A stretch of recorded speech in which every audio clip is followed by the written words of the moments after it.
ಜಾತಿ ಗಣತಿ ರಾಜಕೀಯ ಫಸಲಿಗೆ ಹೊಂಚು ಹಾಕಿರುವ ಸಿದ್ದರಾಮಯ್ಯ ಸತ್ಯವನ್ನೇ ಹೇಳಿ ಎಂದು ಕೇಂದ್ರ ಸಚಿವ ಎಚ್.ಡಿ. ಕುಮಾರಸ್ವಾಮಿ ಗುಡುಗಿದ್ದಾರೆ. ಎಕ್ಸ್ನಲ್ಲಿ ಪೋಸ್ಟ್ ಮಾಡಿರುವ ಅವರು ಅತಿ ಹಿಂದುಳಿದ 2A ಪ್ರವರ್ಗದಲ್ಲಿ ಸಿಂಹಪಾಲು ಬೆಣ್ಣೆ ನುಂಗಿದ ಭೂಪರು ಯಾರು? ಕಿರುಬೆರಳ ತುದಿಯಲ್ಲೇ ದತ್ತಾಂಶವಿದೆ. ನೀವು ಸುಳ್ಳು ಹೇಳಿ ತಪ್ಪಿಸಿಕೊಳ್ಳಲು ಸಾಧ್ಯವಿಲ್ಲ ಅಲ್ಲವೇ? ಸತ್ಯಮೇವ ಜಯತೆ ಎಂದು ಕುಟುಕಿದ್ದಾರೆ. ನಿಮಗೂ ಗೊತ್ತು, 2A ಪ್ರವರ್ಗದಲ್ಲಿ 101 ಜಾತಿಗಳಿವೆ. 15% ಮೀಸಲು ಪಾಲು ಇದೆ. ಈ ಪಾಲಿನಲ್ಲಿ ಅತಿ ಹೆಚ್ಚು ಪಾಲು ನುಂಗಿದವರು ಯಾರು ದೇವ್ರು? ಈ ನುಂಗುವಿಕೆಯಲ್ಲಿಯೂ ನಿಮ್ಮ ಪಾತ್ರವೇನು ಸ್ವಾಮಿ? ಸತ್ಯ ಹೇಳಿ.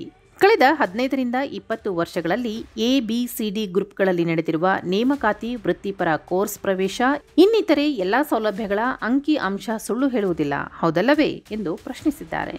ವೃತ್ತಿಪರ ಕೋರ್ಸ್ ಅಂದ್ರೆ medical, dental, engineering, deform, BPharm, ಕೃಷಿ ಇತ್ಯಾದಿ ವಿಭಾಗಗಳಲ್ಲಿ 2A ಪ್ರವರ್ಗದ 101 ಜಾತಿಗಳಲ್ಲಿ ಯಾವ್ಯಾವ ಜಾತಿಯ ಎಷ್ಟೆಷ್ಟು ಮಕ್ಕಳಿಗೆ ಪ್ರವೇಶ ಸಿಕ್ಕಿದೆ? ಇಲ್ಲಿಯೂ ಸಿಂಹಪಾಲು ಪ್ರವೇಶ ಲಾಭ ದಕ್ಕಿದ್ದು ಯಾರಿಗೆ? ಮಲ್ಲೇಶ್ವರಂ 18ನೇ ಅಡ್ಡರಸ್ತೆಯಲ್ಲಿ CET ಸಮಗ್ರ ದತ್ತಾಂಶ ಲಭ್ಯವಿದೆ, ತಾವು ತರಿಸಿ ನೋಡಬಹುದು ಎಂದು ಸಲಹೆ ನೀಡಿದ್ದಾರೆ. 2A ಪ್ರವರ್ಗದ 101 ಸಮಾಜಗಳ ಪೈಕಿ ಎಲ್ಲಾ 100 ಸಮಾಜಗಳಲ್ಲಿ ನನ್ನ ಮನವಿ ಇಷ್ಟೇ: ಒಕ್ಕಲಿಗರು, ವೀರಶೈವ ಲಿಂಗಾಯತರ ಕಡೆ ಬೆರಳು ತೋರಿಸಿ ನಿಮ್ಮ ಮೂಗಿಗೆ ಬೆಣ್ಣೆ ಕೊಸರು ಸವರುತ್ತಿದ್ದಾರೆ. ನಿಮ್ಮ ನ್ಯಾಯಯುತ ಪಾಲಿನಲ್ಲಿ ಸಿಂಹಪಾಲು ಕಬಳಿಸಿದ್ದು ಯಾರೆಂದು ನಿಮಗೂ ಚೆನ್ನಾಗಿ ಗೊತ್ತು. ಆದರೂ ಸುಮ್ಮನಿದ್ದೀರಿ ಯಾಕೆ? ನಿಮ್ಮ ಎದುರು ನಿಂತು ಲಿಂಗಾಯತರು, ಒಕ್ಕಲಿಗರನ್ನು ಬೈದ್ರೆ ನಿಮ್ಮ ಹೊಟ್ಟೆ ತುಂಬುವುದೇ? ನಿಮ್ಮ ಮಕ್ಕಳಿಗೆ ನ್ಯಾಯ ಸಿಗುವುದು ಎಂದು ಕೇಳಿದ್ದಾರೆ.